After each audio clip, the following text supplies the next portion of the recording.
Merci à tous et à toutes de votre présence. C'est un peu fastidieux de faire ce tour de table, mais bon, il faut aussi prendre le temps quand même de prendre conscience de toute la diversité, toute la richesse du tissu culturel et artistique de la ville. Et je trouve que là, on a vraiment, s'il n'y a pas tout le monde, mais on a quand même, je dirais, une belle représentation de toute cette vitalité.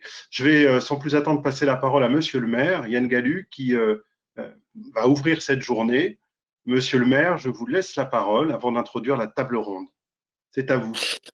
Eh bien, écoutez, merci, mesdames et messieurs, et pour nombre d'entre vous, chers amis.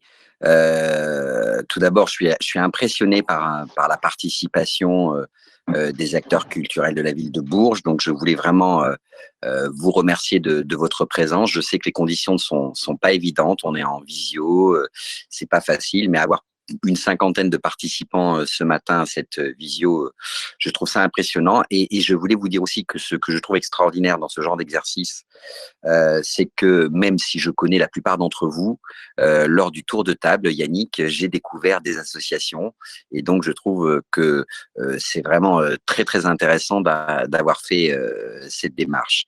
Alors, mesdames et messieurs, chers amis, bienvenue dans ces deux bouts de la culture. Je pense qu'il y a Yannick Bedin, que je salue et que je remercie pour son implication et son investissement depuis plusieurs mois à nos côtés pour faire vivre la culture à Bourges, reviendra certainement sur le titre de ces deux bouts de la culture. Dans tous les cas, je sais qu'avec cette dénomination, il a voulu placer cette journée sous le signe du dynamisme. J'ajouterai à cette première notion celle de concertation. Au-delà de la rencontre de ce jour, je souhaite en effet que les berruyères et les berruyers retrouvent une place centrale dans la définition de nos politiques. Ces premiers mois de mandat me montrent en effet à quel point il est urgent de refaire avec et de créer ce qu'on appelle du commun. Pour illustrer cette volonté, je reviendrai brièvement sur le lancement du vaste chantier de restructuration de la place Cujas, que nous voulons transformer en véritable poumon vert. Dans ce but, nous amorçons à la fois une consultation publique en ligne et un appel à idées en direction des élèves de l'école de la nature et du paysage de Blois, en partenariat avec l'ENSA de Bourges. Et dans quelques mois, nous verrons également la mise en place d'une assemblée citoyenne inédite dans cette ville. Je crois que si nous réussissons cette assemblée citoyenne, qui est pilotée par Alain Bouquin, nous serons l'une des premières et l'une des seules villes de France à avoir cette assemblée citoyenne. Chers amis, je veux par ces propos introductifs avant tout vous saluer, vous toutes, vous, actrices et acteurs de la culture dans notre cité.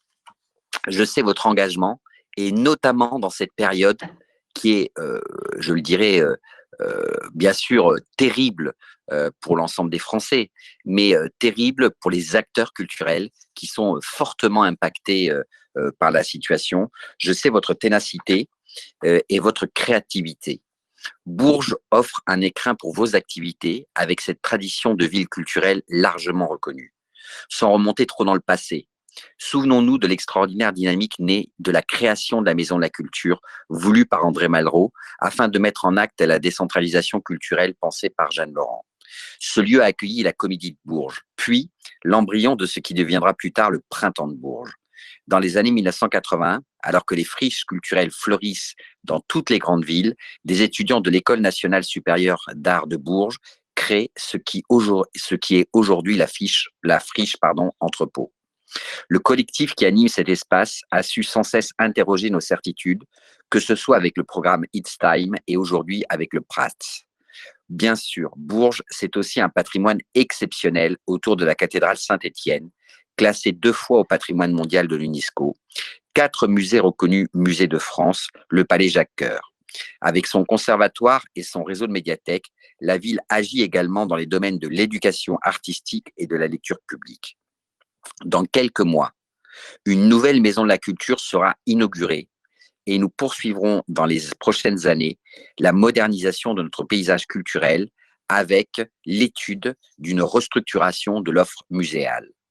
Au-delà de ces institutions et lieux culturels, je veux rappeler le rôle essentiel du tissu associatif présent sur l'ensemble des quartiers et qui a à cœur de toucher l'ensemble des publics. Ce sont bien ces acteurs culturels, quel que soit leur statut, que nous souhaitons aujourd'hui écouter afin de commencer à construire tous ensemble une feuille de route, une politique culturelle qui puisse être pleinement partagée. Quelques mots sur la journée qui s'ouvre, même si, bien sûr, Yannick reviendra dessus. Ce matin, vous entendrez dans une table ronde Michel Simoneau qui interroge la langue culturelle, Léa Lebricomte, plasticienne qui s'empare d'objets guerriers, et Agnès Insoulier-Bigot, vice-présidente de la région Centre-Val de Loire, déléguée à la culture. Cet après-midi, les 4 ateliers qui vous sont proposés vous permettront d'aborder les enjeux actuels qui traversent le champ culturel. Le premier d'entre eux pose la question des conditions de travail et des statuts de l'artiste. Et j'insiste, je vous dirai pourquoi, j'insiste beaucoup sur ce premier atelier des conditions de travail et du statut de l'artiste. Le deuxième, je précise quand même que dans le cadre du dispositif Bourges Vie Nouvelle, c'est un dispositif qu'on va lancer dans quelques semaines. Bourges Vie Nouvelle, piloté par la maire adjointe Constance Bonduel, nous travaillons à la mise en place d'une coopérative d'activité et d'emploi. Le second atelier nous interroge sur notre capacité à coopérer et mener des projets en commun, quel que soit le champ d'intervention et le positionnement des personnes. Le troisième atelier, autour de la citoyenneté, permettra d'introduire la notion de droit culturel qui reconnaît la légitimité de chaque habitant dans le champ culturel. Depuis la déclaration de Fribourg en 2007, ces notions ont bien du mal à entrer dans nos paradigmes, bien qu'elles soient aujourd'hui pleinement reconnues en France depuis la loi de création et architecture de 2016. Enfin, le dernier atelier nous projette dans la question du rayonnement de notre ville avec ce beau projet que je porte à bras-le-corps, celui de faire reconnaître notre ville comme capitale européenne de la culture en 2028. Je vais sortir un petit peu de mon discours écrit, chers amis, mesdames et messieurs, pour vous livrer un petit peu le fond de ma pensée et avoir peut-être des propos un peu plus directs.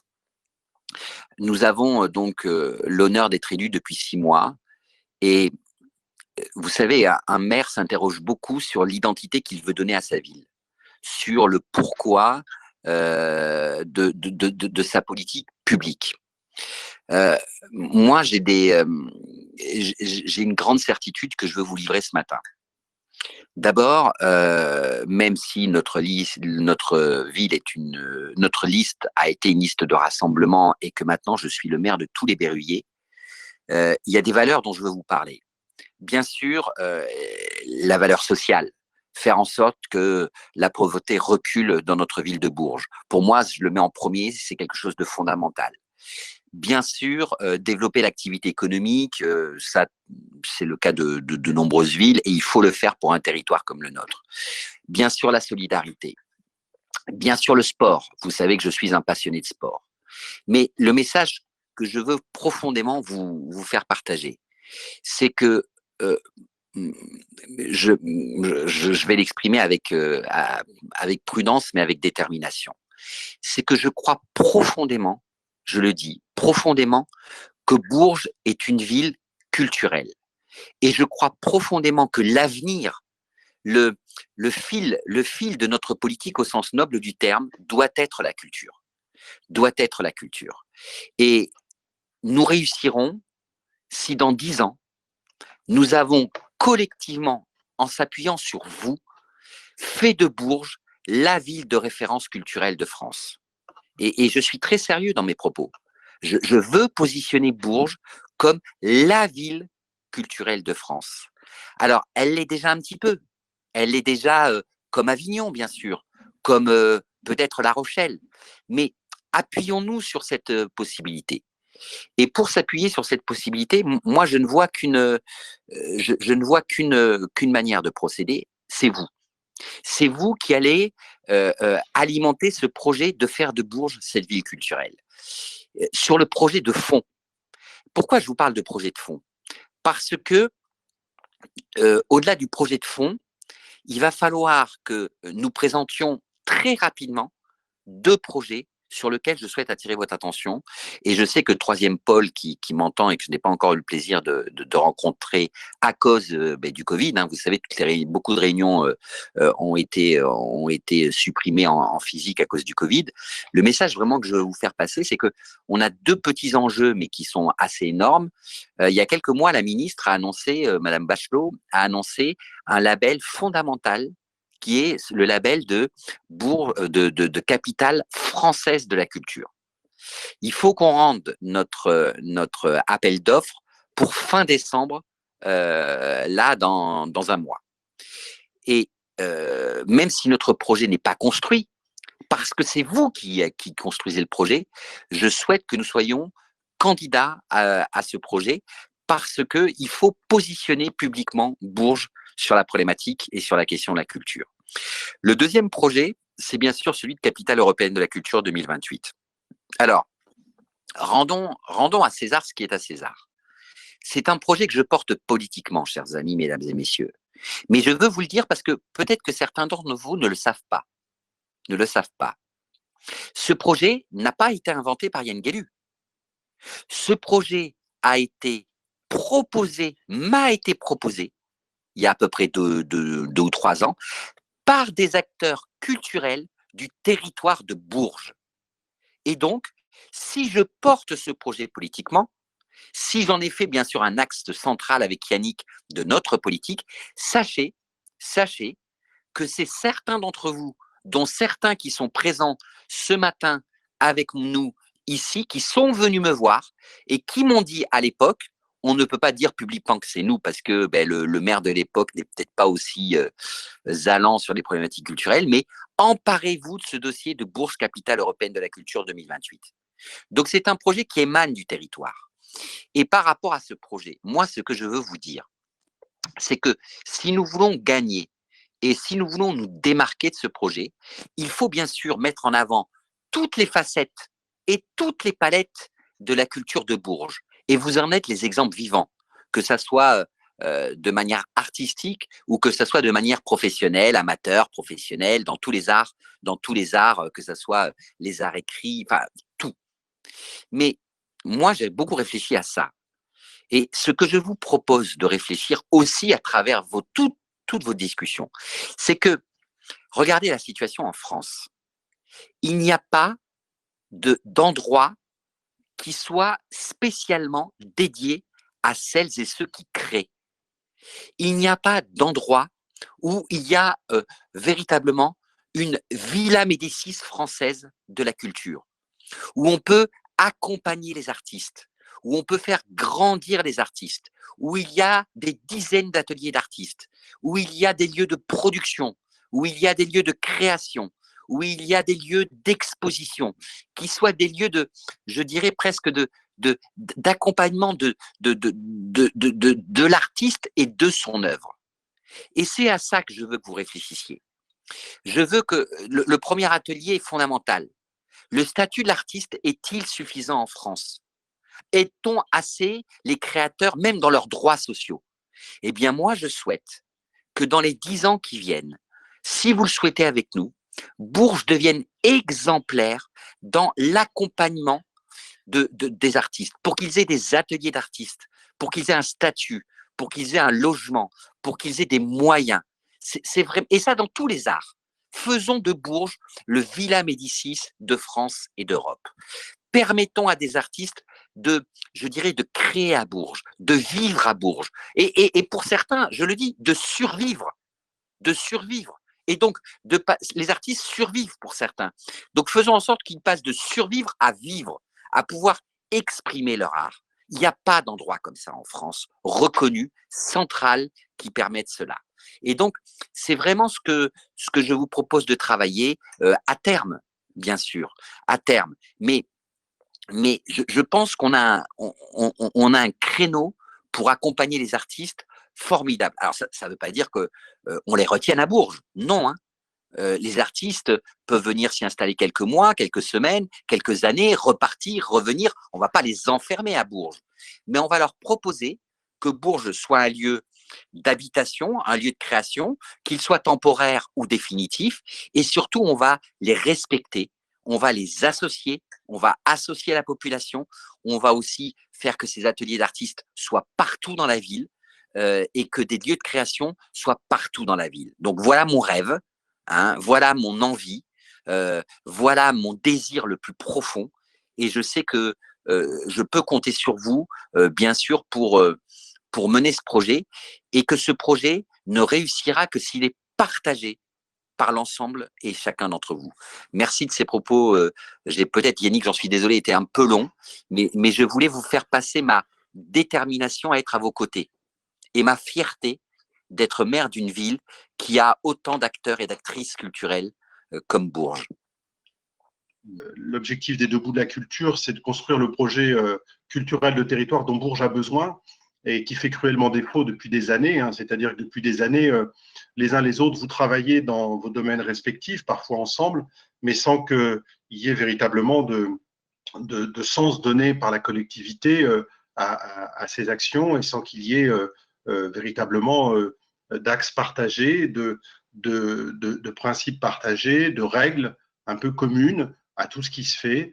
Et on mesure, notamment dans le cadre de des dossiers que nous préparons, la difficulté qu'il y a à ne pas avoir ce type de documents qu'ont d'autres collectivités. Donc, ça fait partie d'un de nos premiers engagements, d'écrire avec les acteurs, mais aussi avec les berruyers. Nous aurons un temps de travail aussi avec les habitants, d'écrire ce projet culturel de territoire.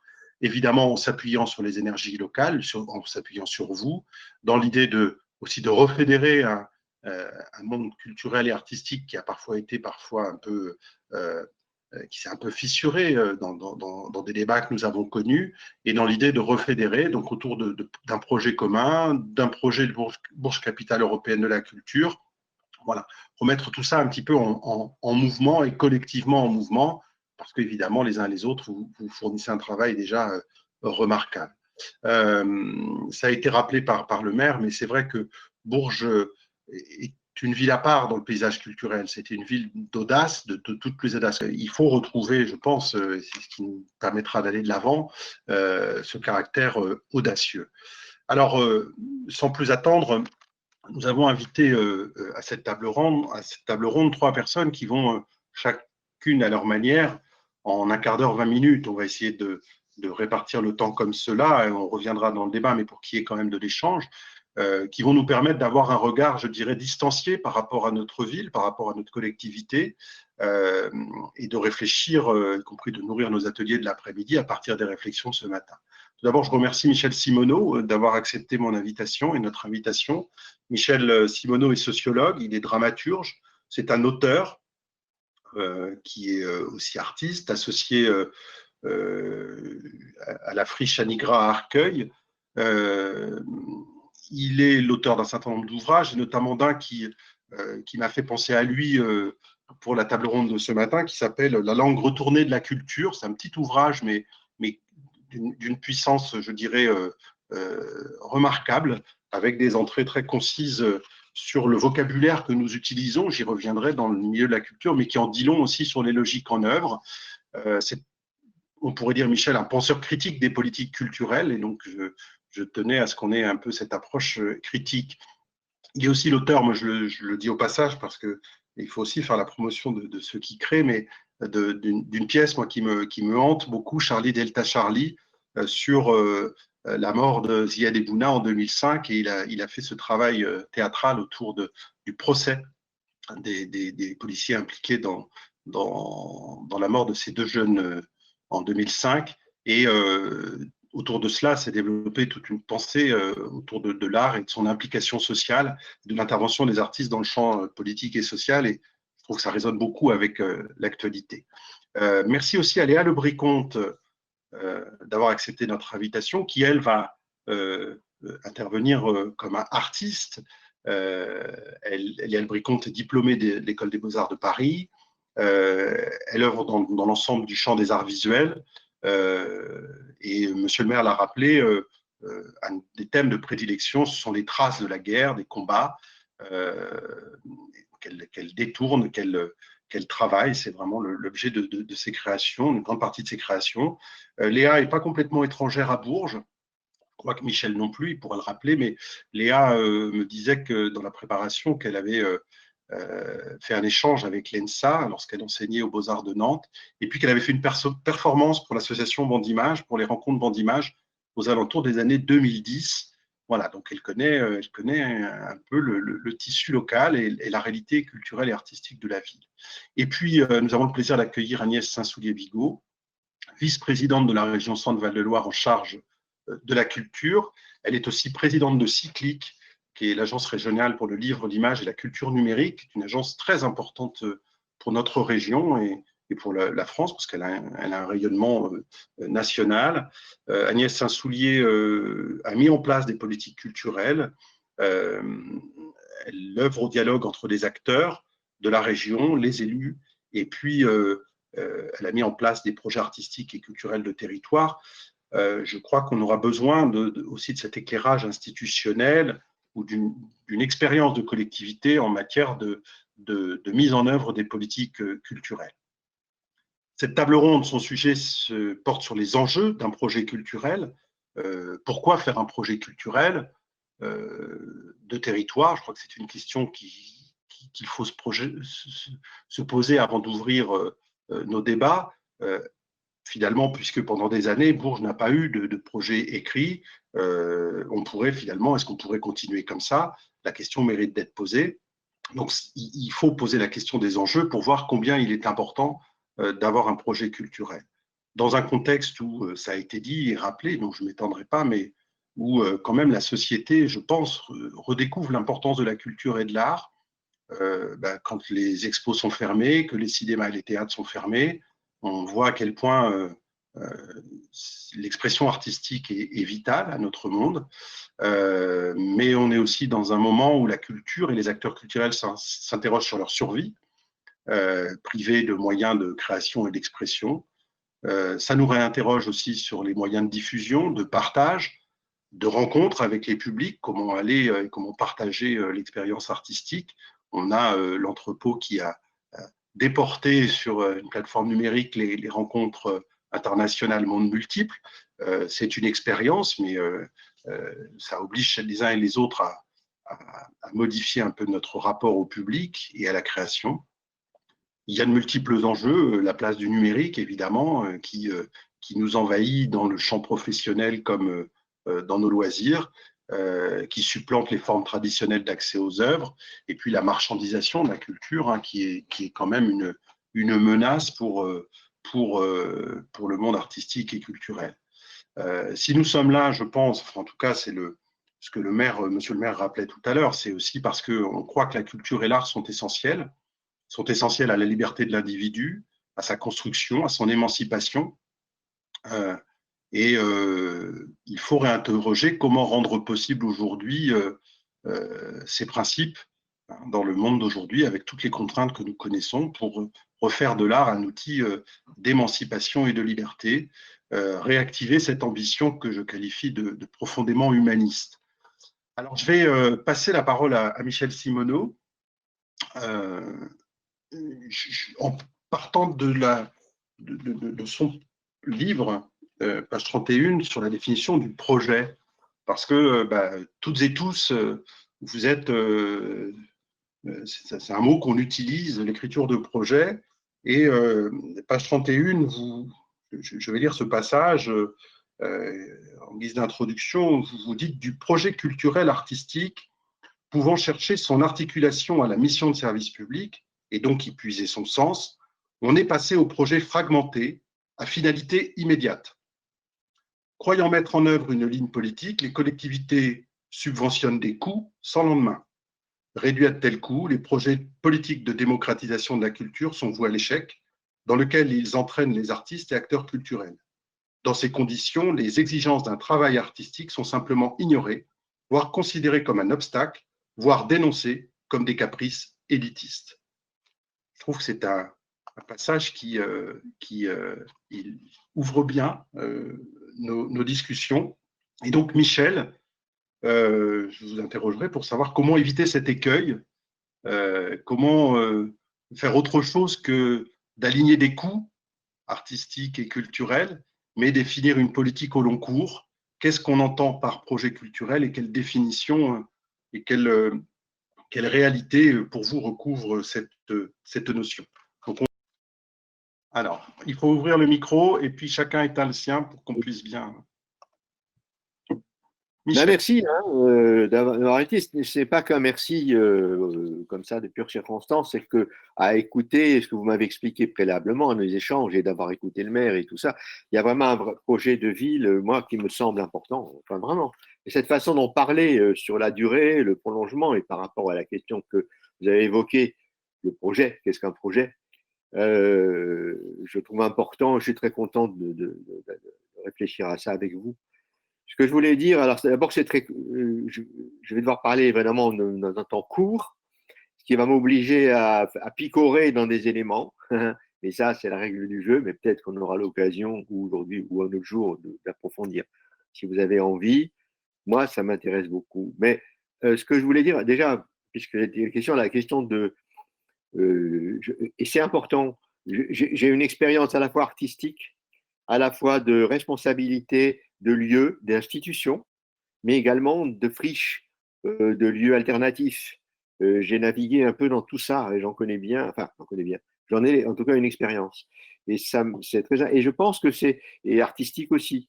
J'écris, vous l'avez dit, j'ai eu une création à Bourges, à la Maison de la Culture, il y a un moment.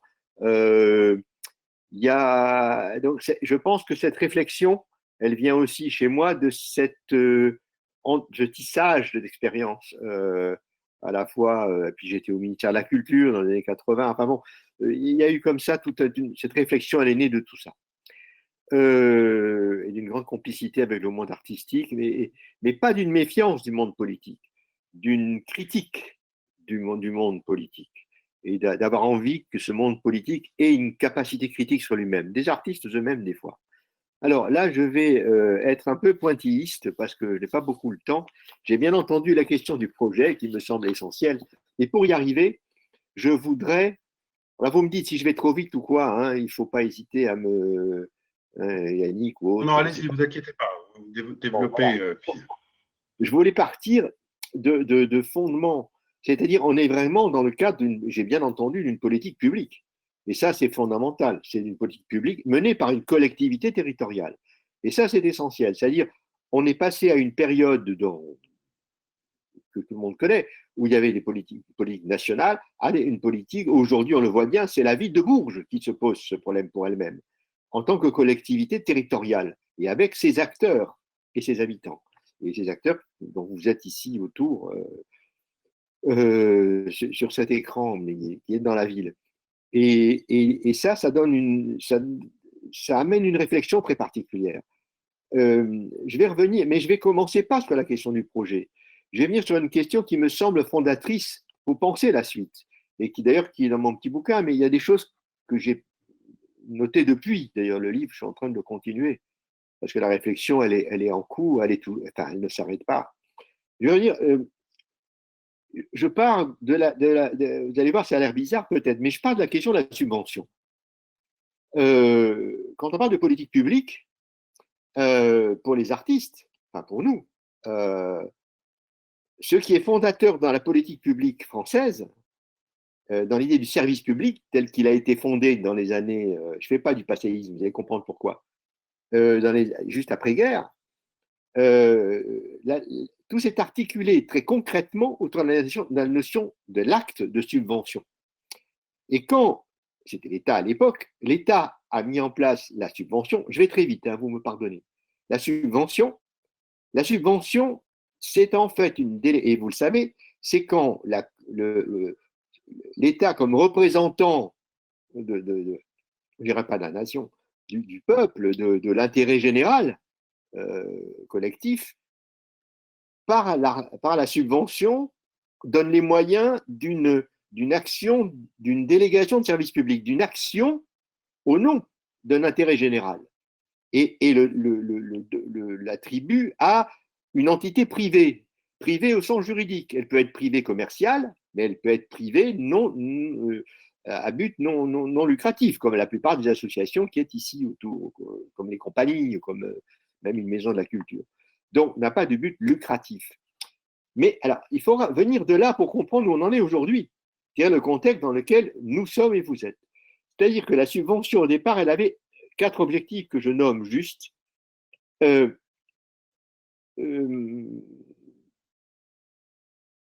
Permettre à l'artiste ou au groupe artistique d'avoir les moyens d'un travail sur la durée, voyez, on fait déjà le lien sur le projet, sur la durée, de se projeter dans le temps, ayant ces moyens sur la durée, au nom de la collectivité, d'avoir une certaine indépendance à l'égard des pressions politiques, y compris sociales, y compris des attentes immédiates des publics, parce qu'on peut appeler comme ça.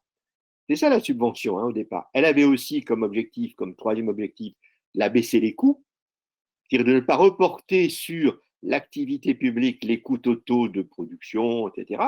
Donc, ce qui contribuait, c'était un moyen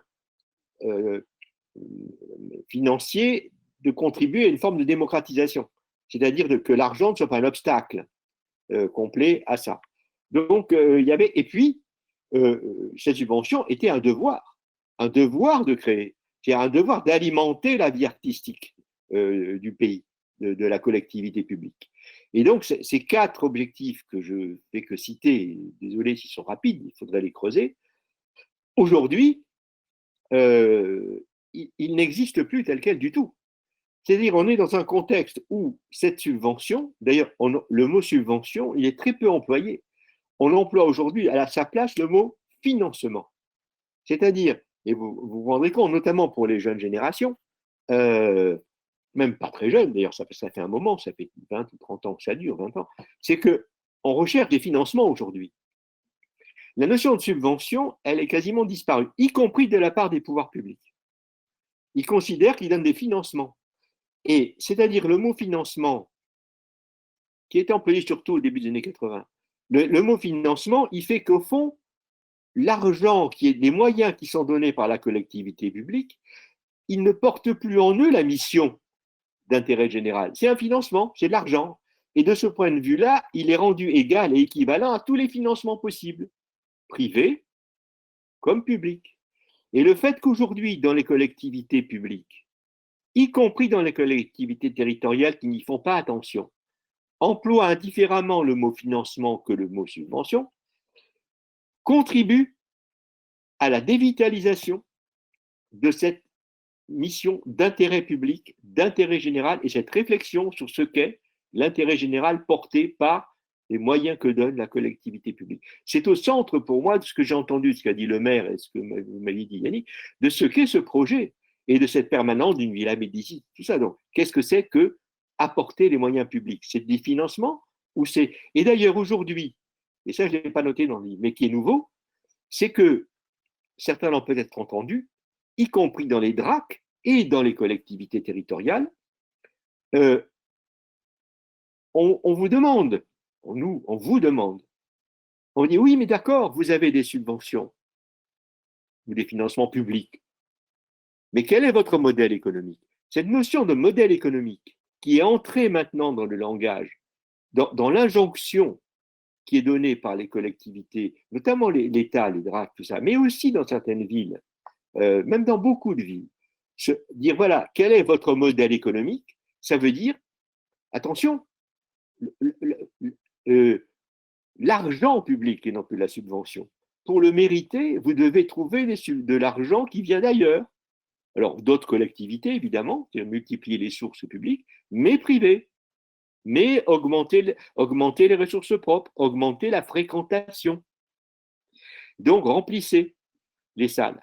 Et donc, à travers ça, on aboutit à une espèce de renversement, moi je pense de perversion, de ce qu'est l'intérêt général dans la politique culturelle publique, et que ce changement de vocabulaire, il traduit cela, il dénote cela, et il le renforce, parce qu'il nous fait penser finalement le rapport à l'intérêt général à travers de nouvelles logiques, qui sont ces logiques que je viens d'indiquer. J'espère que je suis clair.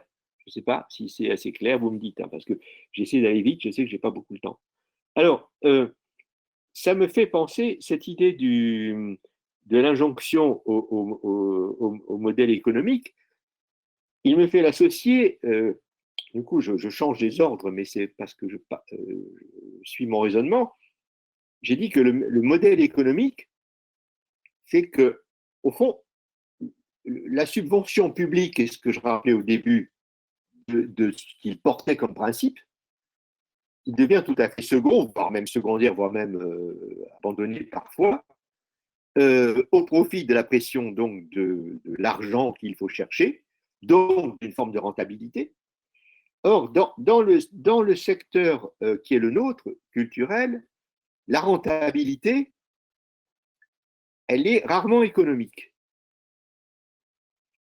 Un théâtre, un musée, des expos, des concerts même, des grands concerts, ne peuvent pas avoir, enfin des concerts, je parle, on se comprend, le Printemps de Bourges ou d'autres, des grandes manifestations véritablement culturelles, artistiques, ne peuvent pas espérer, vous m'entendez parce que j'ai une alerte de connexion, vous m'entendez? Ouais.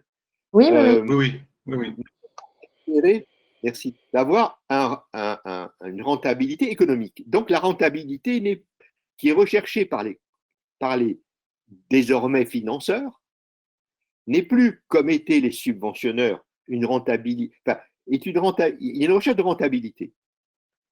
Ce qui était la priorité avant, c'est-à-dire la démocratisation, gagner du public, nourrir la vie artistique locale, nationale, territoriale, elle est devenue une recherche de rentabilité immédiate, enfin en tout cas rapide, mais qui n'est pas économique, qui est d'ordre social et symbolique. C'est-à-dire qu'il faut que très rapidement, et c'est pour ça qu'on est passé des projets à long terme à des projets à court terme, correspondant à la citation que vous avez faite tout à l'heure, il faut très rapidement qu'il y ait du public très vite dans les salles, peu importe qualitativement soit ce public, il faut qu'il soit nombreux, simplement, il faut remplir des salles, c'est-à-dire la notion de démocratisation, qui était une préoccupation qui me semble légitime dès lors qu'il y a mission publique, est devenue impératif de remplissage. C'est-à-dire, voilà, enfin, vous m'avez compris. Et donc, la démocratisation est devenue fréquentation.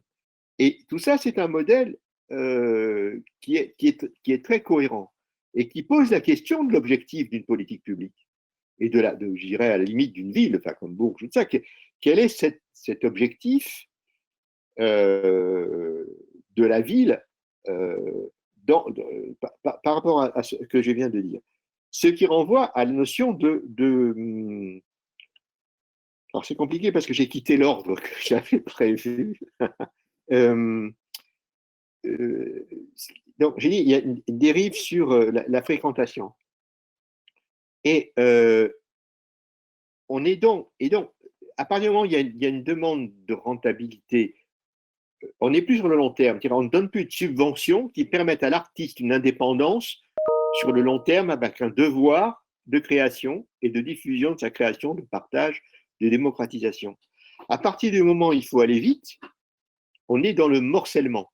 C'est-à-dire, on est passé de projets à long terme, c'est la citation, de projets à court terme, morcelés, non seulement morcelés dans le temps, tout le monde connaît ici autour de l'écran, j'allais dire, les appels à projets. Maintenant, tout le monde est soumis à des appels à projets. Nous n'avons plus les subventions de fonctionnement au long terme. Même une maison de la culture aujourd'hui, qui est une institution pourtant solide, ne peut plus se permettre de simplement avoir une visée à long terme. On voit aujourd'hui la maison de la culture de Calais, la scène nationale de Calais vient de se voir supprimer 200 000 euros, par exemple, du jour au lendemain de la ville, parce qu'elle ne répond pas à la demande immédiate de fréquentation, enfin, etc., de tout ça de la ville.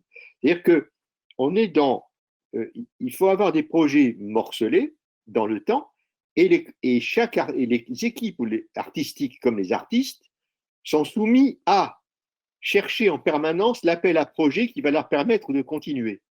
Et cette quête permanente de l'appel à projet continu, elle prend la place de la projection artistique dans l'avenir. C'est-à-dire, nous connaissons tous, et j'en connais, des équipes, des artistes qui ont jeté l'éponge. Je pourrais donner des noms là. Des jeter l'éponge ou qui finissent par ne plus faire que de l'appel à projet pour survivre, ne pouvant plus dire le temps accordé à la démarche artistique devient de moins en moins important, même minime par rapport à l'obligation de chercher des appels à projets pour survivre. Et donc, l'exigence artistique devient, tout ça, ça s'enchaîne, hein, l'exigence artistique faiblit au profit de la nécessité de survie. Et du coup, la pensée politique des politiques, et là il y a une responsabilité, sur l'exigence artistique, elle n'existe quasiment plus, puisque eux-mêmes font une pression à la multiplication des projets, et en plus, avec la décentralisation et la déconcentration, je ne dis pas que c'était mieux avant, ce n'est pas ce que je veux dire, hein, c'est un constat. Quand l'État, il était le seul, à la limite, passeur de commandes de projets, aujourd'hui, avec la multiplicité des collectivités territoriales, villes, communes, communautés de communes, régions, etc., les appels à projets, non seulement se multiplient dans chaque collectivité, mais chaque collectivité a son appel à projet. Et ils ne sont pas coordonnés. C'est donc cette multiplicité, cette dispersion est gigantesque. Ce qui pose un problème d'articulation peut-être d'ailleurs du projet de la ville de Bourges avec d'ailleurs, c'est pour ça que c'est important que le département soit présent, et je connais un peu le passé de la personne qui est dans le département et qui a une implication artistique, ce qui est un enjeu important, et sur cet aspect des choses. Ça me fait penser, ça m'amène à une autre notion, celle du projet de territoire. C'est pas trop rapide, ça va? Oui, non? Non, ça va, non, c'est très fluide. Par contre, Michel, ce projet de territoire, puis après, on va passer la parole à Léa à Léa Bricomte, et puis ensuite, on pourra revenir dans la discussion. Mais allez-y sur le projet de territoire, et puis, je vous en prie. Juste, aussi la notion de territoire, elle est importante puisque le maire l'a dite, et elle me semble, elle est légitime, cette expression, cet objectif. Sauf que, il faut réfléchir à ce qu'est un projet, la notion de territoire. Le mot territoire, il a changé de sens aussi. Dans les années 60, le mot territoire, l'emploi du mot territoire, pas seulement en culture, quand on parlait dans le sanitaire, dans le social, ailleurs, il est renvoyé à l'espace de vie des gens, à l'espace d'existence. Le territoire, c'est l'espace de vie du monde des gens.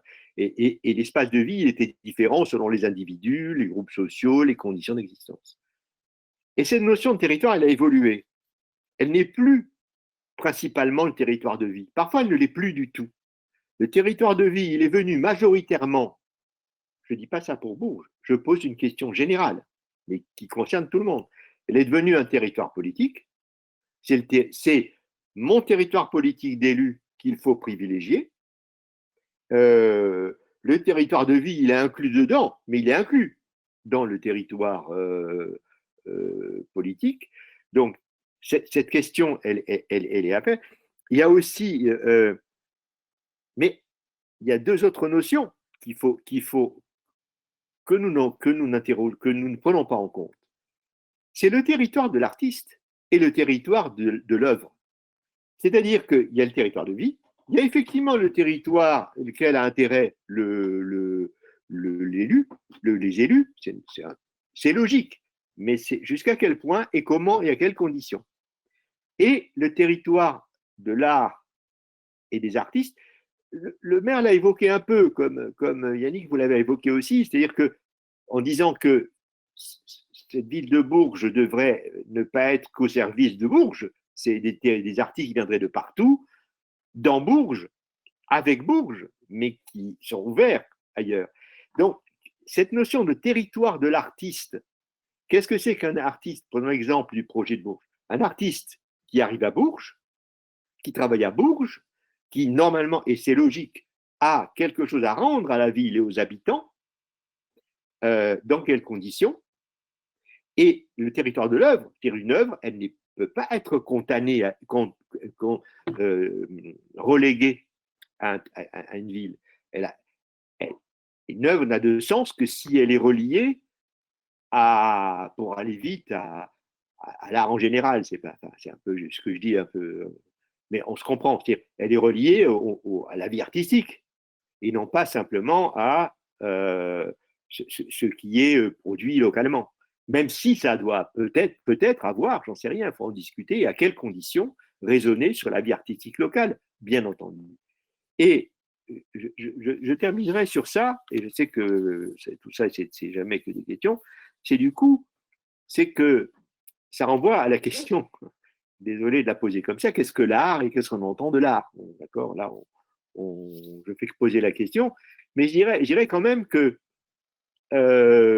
et là, j'ai regardé le travail de Léa, qui est ici présente, et on ne se connaît pas, hein, et que je trouve, de ce point de vue-là, extrêmement intéressant, parce qu'il illustre, c'est pas illustration, il est un exemple de ce que, pour moi, est quelque chose qui s'articule aux questions que je viens de poser. C'est-à-dire, ce sont des propositions artistiques qui mettent en crise les règles de représentation, des évidences, c'est-à-dire qui proposent des expériences esthétiques et artistiques à un public qui met en question l'évidence même de ce qui devrait être perçu. En détournant les armes et le monde de l'arme de ce qu'il est, il crée forcément une incertitude, quelque chose qui brille, quelque chose qui s'en va, et qui, quand on le regarde, forcément pose des questions d'ordre esthétique, mais d'ordre politique. Et l'esthétique et le politique sont présents. Bon, j'ai conscience de faire du raccourci extrême. Il faut que je m'arrête là, mais je suis disponible pour autre chose. Merci Michel, on reviendra, on aura un temps d'échange 20 à 30 minutes. Donc, mais bon, c'est frustrant de ne pas pouvoir rallonger, mais bon, la frustration, c'est aussi un moteur pour aller plus loin de chacun de notre côté. Léa Briconte, Léa Briconte, artiste, donc invité pour nous donner, je dirais, le point de vue personnel, mais aussi, pourquoi pas, une réflexion, évidemment, sur la place de l'artiste dans un territoire. Et la conclusion provisoire de Michel, finalement, fait le lien avec votre intervention. Comment vous, comme artiste, vous définissez votre place dans le ou les territoires? Comment cette notion, d'ailleurs, de territoire, vous la prenez en compte? Quels sont les besoins d'une artiste lorsqu'il s'installe dans un territoire, dans une ville, dans une région? Comment développer le travail en lien avec le ou les publics? Quel public? Quels sont les besoins donc, que l'on rencontre? Et puis, voilà, je vous demande un témoignage, je dirais, personnel et vos réflexions sur le sujet. Léa. D'accord. Bonjour à tous. Merci Yannick pour cette invitation. Donc, je suis déjà vraiment ravie de découvrir tout le tissu local que je trouve extrêmement riche. Enfin, c'était vraiment une surprise excellente, et d'entendre aussi le mot de Monsieur le maire et de ses objectifs pour la culture qui ont l'air très avancés et vraiment qui rentrent vraiment qui sont très bien pensé. Alors, si vous voulez, par rapport à la crise qu'on a connue actuellement, comme dans beaucoup de secteurs d'activité, beaucoup d'artistes souhaitent quitter Paris et s'installer aussi dans des territoires et s'installer en région. Donc pour moi, pour qu'une ville soit puissante à ce niveau-là, il faut vraiment faciliter l'implantation des artistes, notamment en créant de nombreux ateliers d'artistes, de lieux de travail, démultiplier les résidences d'artistes, et aussi, Michel Simoneau en a parlé tout à l'heure, mais il y a quelque chose qui est souvent difficile, en tout cas dans mon expérience, c'est que on reçoit énormément donc d'appels à projets qui ont des contraintes et des orientations qui sont vraiment antinomiques avec nos pratiques et dans lesquelles on doit se mettre dans ces cadres si on veut obtenir ces bourses de travail. Ça, c'est souvent, moi, le problème que je rencontre le plus souvent et qui amène à ce que j'abandonne même complètement. Je réponds quasiment jamais à des appels à projets. Voilà, ça a mené à cela. Sinon, pour un territoire aussi, je trouve que c'est important de soutenir l'implantation des petites structures et des petites galeries également, qui font un véritable travail de soutien à la création, contrairement aux galeries géantes qui sont dans un système, qui vendent plus d'art finalement, mais qui sont dans un système de business, qui font du business. Ce que j'avais noté également, et là je rejoins vraiment ce que disait Michel Simoneau tout à l'heure, il s'agit pour un artiste de pouvoir se projeter dans le temps, long sur un territoire, pas seulement le temps d'un projet court ou d'un événement pour la ville flash, mais vraiment pouvoir imaginer donc de vivre au quotidien et de pouvoir mener des projets sur ce temps long. Ce que j'avais aussi constaté, on va dire que le problème principal d'un artiste, c'est pouvoir vivre. Donc, moi, par exemple, je ne vis pas entièrement de ma création, donc je suis obligée d'avoir j'ai plusieurs casquettes. C'est vrai que l'idéal pour les artistes qui ne vivent pas de leur art, c'est de pouvoir être dans le secteur de l'enseignement, qui est une voie qui peut s'avérer complémentaire, notamment au champ des artistes enseignants. Mais il y a de nombreux artistes qui n'ont pas cette chance et qui se retrouvent dans des emplois très précaires. Donc moi, par exemple, j'ai en ce moment un travail alimentaire où je travaille au Louvre. Donc c'est tout ce temps qui est perdu et c'est cette fatigue qui ne permet plus de créer de manière continue. Et donc qui mène aussi à une censure économique au niveau des projets d'art. Donc moi, je suis arrivée à un certain moment où j'ai dû vraiment mettre en veilleuse mon travail pour pouvoir seulement survivre. Donc ça, c'est important vraiment d'imaginer de quelle manière les artistes aussi peuvent vivre de leur art, puisque j'ai renoté comment les droits d'auteur ne suffisent plus à vivre. J'ai vu que vous avez dans la journée une table ronde sur les conditions de travail et le statut de l'artiste. Ça, c'est vraiment fondamental. Comment transformer ce statut de l'artiste, lui donner des droits. Toutes ces questions-là sont intéressantes. J'avais noté également pour les lieux de diffusion de l'art, régulièrement j'ai été amenée à faire des expositions où tout le monde était absolument rémunéré, tous les gens des musées, du centre d'art, absolument tous les niveaux. Et en fait, l'artiste n'était pas rémunéré pour la monstration de son exposition. Donc ça, c'est vraiment pour moi un point très important, qui est une revendication d'ailleurs qui était portée par la FRAPP, Économie solidaire de l'art, donc de vraiment que ce droit à la monstration qui est normalement institué soit vraiment respecté, donc y compris par des structures très implantées. J'ai eu le cas dans beaucoup d'expositions que j'ai réalisées récemment. Donc ça, c'était une reconnaissance symbolique forte, mais pas de rémunération. Donc c'est vrai que beaucoup de mes projets actuels ne sont plus compatibles avec le système marchand. Donc il faut vraiment penser à un autre système de rémunération, notamment en rémunérant les temps de travail et de recherche, et pas seulement les temps de diffusion et de monstration. J'avais noté dans les pistes, mais je pense que vu toutes les associations que vous avez sur le territoire, et je pense que c'est déjà un petit peu ce qui a lieu. À Québec, il y a des centres autogérés par les artistes, et ça change vraiment complètement la donne. puisque je ne sais pas si c'est vraiment l'idéal à tous les points de vue, mais donc les artistes sont déjà, rien que la dénomination, on parle de centre d'artistes et non plus de centre d'art. Donc les budgets sont complètement gérés par des artistes qui tournent. Donc je ne sais pas, c'est sur une période de plusieurs années, mais il y a un système de rotation. Et les artistes sont invités en résidence longue et pendant le temps de création, donc ont un salaire. Donc ça leur permet vraiment de mener un projet à bien et de se projeter sur le long terme.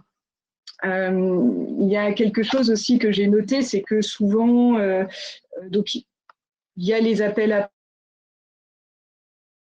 projets et on invite les artistes sur le territoire et la rémunération des artistes est souvent conditionnée à un travail complémentaire de médiation ou de présentation au public scolaire, mais qui parfois est vraiment très lourd. Enfin, ça m'est arrivé d'être invitée dans des musées et finalement, j'avais un programme énorme, on va dire, d'enseignement et d'animation socioculturelle. Ça devenait vraiment l'objet de la résidence, alors qu'à la base, c'était censé être une résidence de création.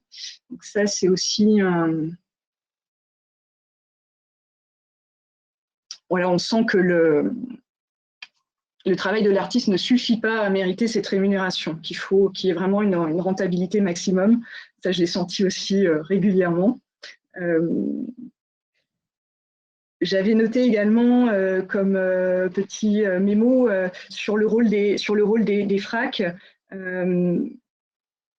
que de plus en plus le rôle des FRAC est dévoyé et il devient, les FRAC vont se fournir en œuvres d'art dans les foires ou auprès des artistes très confirmés ou des grandes galeries, et ils oublient leur mission d'origine qui est vraiment découvreur et soutien à la création émergente et la création souvent régionale. Ça, c'est aussi quelque chose que j'ai remarqué dans un petit peu mon parcours. Qu'est-ce que je pouvais ajouter? Sinon, je suis vraiment complètement en accord avec tout ce que Michel Simoneau a dit dans son intervention. Par exemple, juste pour une autre expérience que j'ai vécue récemment, j'ai été invitée dans un lieu municipal, un lieu qui c'était du côté de Rennes, c'était pas à Rennes même, mais une ville autour de Rennes. Et le maire s'interrogeait beaucoup sur est-ce qu'il devait garder son centre d'art contemporain, puisqu'il y avait tellement peu de spectateurs, et ça coûtait tellement cher, les assurances. Donc là, il était... je sentais qu'il fallait vraiment que les acteurs du milieu de l'art lui prouvent finalement l'intérêt de son lieu. C'était assez cocasse. Et on sent qu'il y a beaucoup de lieux comme ça qui se retrouvent en précarité. Alors, il me semble que ce n'est pas le cas du tout à Bourges, vu l'intérêt que la municipalité porte à ces lieux. Mais voilà, j'ai constaté qu'il y avait beaucoup de lieux en danger comme ça, voilà, qu'on ne trouvait pas assez rentables. Et sinon, voilà, à peu près, n'hésitez pas à me relancer s'il y a quelque chose. Merci Léa, on pourra revenir oui. sur ce dont vous avez témoigné, qui est très éclairant et très concret sur la réalité, la précarité, la difficulté aujourd'hui à la fois de vivre de son art, mais de créer tout simplement. Je trouve que c'est très complémentaire avec ce que Michel a développé précédemment, sous un angle peut-être plus théorique, mais je trouve que voilà, c'est tout à fait articulé et intelligent, les deux interventions. Je passe à Agnès Saint-Soulier-Bigot, donc vice-présidente chargée de la culture à la région Centre-Val de Loire. Agnès, est-ce que vous m'entendez? Tu m'entends? On va se tutoyer parce qu'on se tutoie dans la vie. Oui, je crois qu'on se tutoie, mais bon, à la Voilà. radio sur France Inter, ils font ça, ils se vous voient quand ils sont Voilà, mais tu à sais, je suis l'antenne. animateur de table ronde, c'est pas ma vocation, mais c'est vrai qu'on se, Mais tu fais ça on se très croirait bien. un peu sur. Voilà, voilà, tout simplement. Peut-être, Agnès, cette question de la durée, qui je trouve est au centre de cette question du temps, qui est au centre, je trouve, des deux interventions précédentes, pour vous faire vous répondre. Mais comment est-ce qu'à la région, cette question du temps pour les artistes, pour la création, comment elle est envisagée dans les politiques, et puis bien évidemment quels sont les axes de cette politique que tu conduis avec un certain succès, je dois dire. Voilà. Bon, c'est gentil. Voilà. Alors, sur la notion du temps, alors peut-être qu'effectivement, il faut se remettre en tête que la culture, c'est pas du ponctuel et c'est pas de l'événementiel. Très souvent, effectivement, les politiques culturelles peuvent transformer un petit peu la culture en un peu ce côté paillettes et one shot. Bon, voilà, on peut pas trop l'éviter, mais en tout cas, ça constitue pas une politique culturelle. Par rapport à cette notion de temps, moi, je peux donner plusieurs exemples du dispositif qui existe à la région et qui me semble permettre effectivement aux artistes, au public, aux coordonnateurs culturels de s'inscrire dans le temps. Alors, à citer en premier donc les pactes, projets artistiques et culturels de territoire. Aujourd'hui, on a environ 70 pactes. On contractualise en priorité avec les communautés de communes et donc on va aller financer, on est sur des budgets environ de 40% du budget artistique de ce contrat culturel. Et alors, dans cette contractualisation, nous, on est très clair dans les attentes de la région parce que on est dans cette notion de collectivité chef d'orchestre. Et donc, dans des attentes, on va avoir effectivement la prise en compte des artistes, notamment s'il y a des artistes déjà présents sur le territoire, comment on peut les aider et les accompagner, accueillir des artistes en résidence, prendre en compte le public et l'ensemble des publics, donc les publics scolaires, les publics empêchés. On peut penser à des personnes sous main de justice, des personnes en situation de handicap, des personnes handicapées, et on va prendre en compte les différentes esthétiques. Donc du théâtre, art visuel, c'est là où il y a encore un peu de travail à faire. La danse contemporaine qui est également assez difficile à diffuser dans les territoires. Donc ça, c'est une action qui a été mise en place à partir de 2012 avec une rénovation du cadre d'intervention en 2017. Et donc, on entend poursuivre cette contractualisation progressivement sur l'ensemble du territoire. Autre dispositif en lien avec ce temps long, la notion de conventionnement, c'est-à-dire que à partir du moment où des ensembles de musique, des compagnies théâtrales, de danse arrivent à une certaine maturation, ils ont effectivement besoin d'être accompagnés sur un temps long. Donc, on organise des conventionnements qui vont être des contrats sur 3 ans où ils ont une aide effectivement pour leur fonctionnement. Et ça va correspondre effectivement pour eux à un certain palier de développement.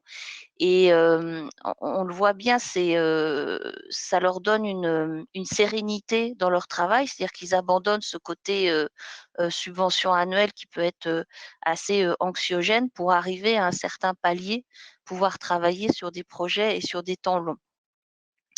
Et puis, en troisième point, j'ai envie de parler de l'ONDA, qui est l'Office national de diffusion artistique, avec lequel on a pu conventionner ou plutôt reconventionner il y a maintenant quelques semaines, qui va nous permettre de travailler très directement sur l'émergence de nouveaux artistes et en tout cas les projeter à un niveau national et international.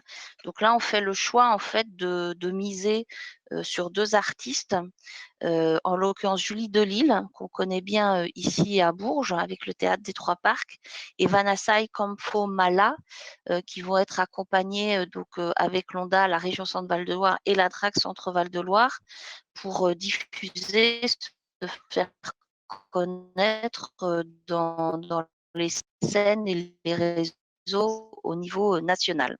Donc ça, c'était pour répondre à ta question sur la notion de temps.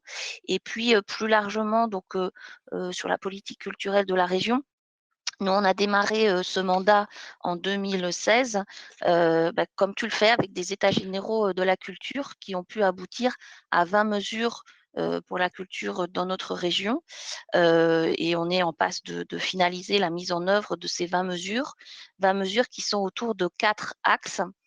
D'abord, la mise en place d'une instance de concertation qui s'appelle chez nous la CPCC, Conférence permanente consultative de la culture, donc qui s'est tenue il y a 1 ou 2 semaines seulement, avec un dialogue que j'ai trouvé très fécond cette année, basé donc cette année autour de la crise sanitaire et comment on pouvait inventer de nouvelles formes de spectacles, prendre peut-être davantage en compte le défi environnemental. Le deuxième axe de travail sur ce mandat, ça a été l'aménagement culturel du territoire. Donc avec un gros point, j'en ai déjà parlé sur le développement des pactes, et puis des expérimentations comme des appels à projets culture, tourisme, patrimoine, où on a essayé de faire se rencontrer les acteurs de ces différents champs-là. Donc, à la fois avec le financement de projets incluant des acteurs de ces différents champs et puis des systèmes alors c'est pas français du coup, de speed dating pour essayer de se faire rencontrer ces acteurs de ces domaines-là. Au bout de cette expérimentation, nous, on n'est pas très satisfait. Voilà, je le dis de ce qui est arrivé. C'est-à-dire que on n'a pas réussi à faire levier et à avoir une présence sur de nouveaux territoires ou auprès de nouveaux acteurs. C'est-à-dire que les personnes qui ont répondu à ces appels à projets, ce sont des gens qui sont, je pense, de fait rompus aux appels à projets. Voilà, donc on n'a pas réussi à défricher de nouveaux territoires ou à faire émerger de nouvelles personnes morales, de nouveaux projets. Le troisième axe était sur la coopération et la structuration des réseaux, puisque suivant les domaines, on est parti en 2016 d'un constat que dans certains secteurs comme les musiques actuelles, les gens étaient déjà beaucoup en coopération, donc avec la FRACAMA, qui est le réseau des musiques actuelles. On les a aidés à aller plus loin, puisqu'aujourd'hui, ils entament un contrat de filière avec le Centre national des variétés et aujourd'hui le Centre national de la musique. Donc eux, ils avaient déjà une certaine maturation, donc ils sont allés un peu plus loin. On a travaillé de même avec Scène au Centre, donc Robin Frunchol, je pensais toujours avec nous, pour là aussi les aider à aller un peu plus loin dans leur structuration, notamment avec le recrutement d'une secrétaire générale. Ils ont activement travaillé du coup sur la mise en place du conventionnement avec l'ONDA. Donc ça, c'est très important pour nous aussi en tant que collectivité de pouvoir avoir un interlocuteur et de travailler avec un réseau. Et puis le troisième point qui là aussi me satisfait beaucoup, et on partait de très très loin, c'était dans le domaine des arts visuels, avec des gens qui sont éclatés, mais sachant que dans les artistes en art visuel, par définition, travaillent seuls. Voilà.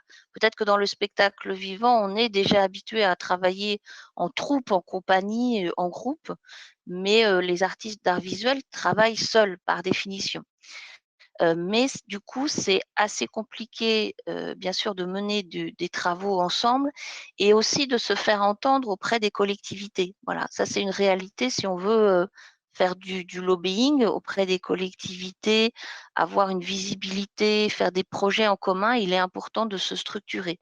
Donc là, il y a une association qui s'appelle Devenir Art qui a été mise en place. Donc Antoine Réguillon, je l'ai vu dans les petites vignettes, a beaucoup œuvré dessus avec Éric Degout, qui est directeur des tanneries à Amilly, et Laetitia Bourget, qui est artiste dans l'Indre, au Blanc. Et on est effectivement arrivé avec Devenir Art, je trouve, et au travers d'ateliers de concertation, un résultat très, très intéressant pour faire apparaître la nécessité d'avoir une politique d'acquisition Nous, on va remettre sur le métier le 1% artistique pour les lycées. Et je travaille au corps mon collègue issu de l'aménagement du territoire pour savoir comment on peut aussi inclure de l'acquisition d'œuvres d'art dès lors qu'on a un aménagement public. Donc, en tout cas, il y a des choses très intéressantes sur des chartes d'accueil des artistes, puisque ça, c'est quand même quelque chose assez étonnant. Aujourd'hui, on n'aurait plus l'idée d'accueillir une pièce de théâtre sans des émoluments pour la troupe de théâtre. Il y a environ 10 ou 20 ans, on a mis en place des chartes d'accueil pour les auteurs dans les librairies et les bibliothèques. Aujourd'hui, c'est acquis. On a à faire ce chemin-là pour les artistes dans le domaine des arts visuels. Il y a encore trop d'organisateurs d'expositions qui considèrent qu'on n'a pas à rémunérer les artistes. Voilà, c'est assez étonnant, mais c'est la réalité. Donc, cette charte d'accueil pourrait permettre de créer un peu un système de forfait, voilà, quelque chose pour rémunérer les artistes et reconnaître pleinement leur travail. Et puis le 4e axe dans ces états généraux de la culture, autour des nouveaux modèles économiques, donc Monsieur Simoneau va bondir, et du statut de l'artiste, comment les accompagner et comment introduire la notion d'économie sociale et solidaire chez les artistes, encourager la création de coopératives d'activités et d'emploi, mettre en place de nouveaux systèmes de financement au-delà de la subvention, donc sur des fonds de dotation, du prêt. Et ça, finalement, avec la crise sanitaire, on a fait un pas assez important puisque il a fallu effectivement créer des systèmes de prêts, d'aide à la trésorerie pour les compagnies et les ensembles. Et là, peut-être la dernière pièce qui nous manque sur le puzzle, mais on va travailler très vite cet hiver, va être la création effectivement d'une structure de mécénat pour aider les artistes en région Centre-Val de Loire. Voilà Yannick, à ce stade, ce que je souhaitais indiquer.